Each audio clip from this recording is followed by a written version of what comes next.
Oh, hey, didn't see you there. My name is Rauda, and I'm coming to you live from an undisclosed location.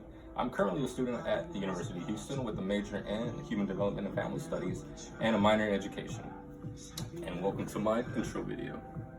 All right, let's get right to it. All right, so the first point I wanted to make was after reading the articles and watching the videos, I believe there was a parallel sense of message that the videos and the articles were trying to say. And the message kind of went along where I think that it was saying that we are no longer in control on who we really want to be, because we start seeing biases and filters, and a lot of the videos and the articles use the term filter bubbles. Now, a filter bubble and the biases kind of play into a confirmation bias. We kind of only see what we already believe in.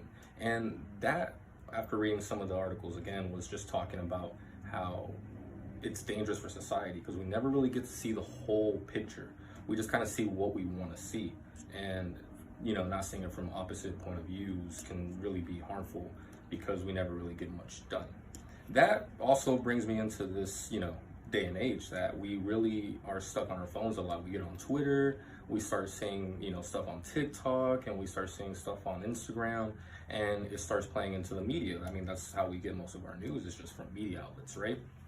And so after taking the assignment on, the accuracy of the media rankings, I started to, I actually believe that the rankings were pretty just and they were fair to what they were saying was left and what was saying was right.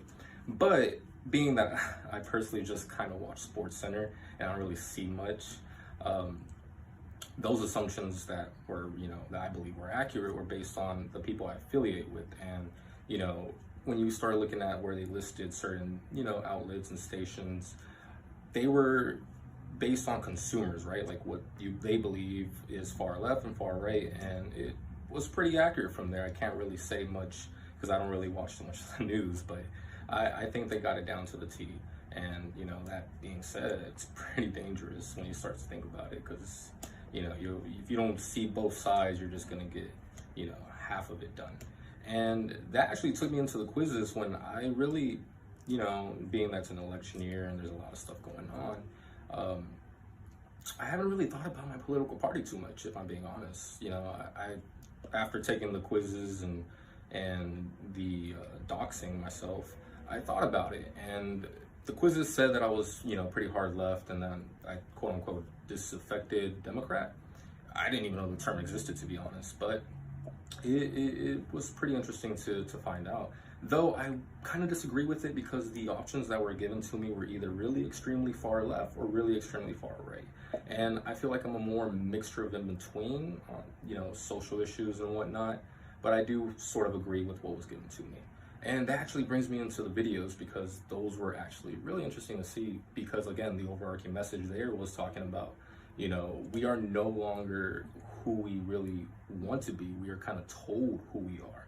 For example, in the videos 1 and 2, I kind of pair them together because videos 1, the news about news, kind of talked about we don't really get the news globally. We just kind of get what's around us nowadays. It's cheaper to report nationally rather than, globally. I mean, think about it. You kind of really care more about what's happening around you than outside of you.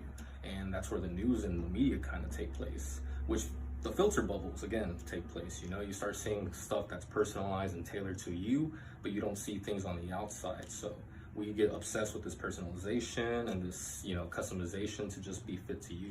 And it gets pretty dangerous, actually. And videos 3 and 4, actually, the art of choosing and social media ripping the society apart. Pause it.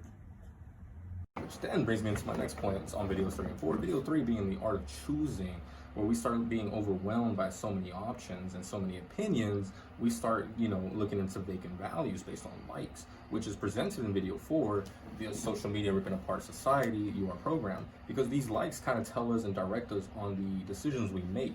So in conclusion, do you actually make the own decisions on what you believe in and what you actually want, or do you make them on what you see?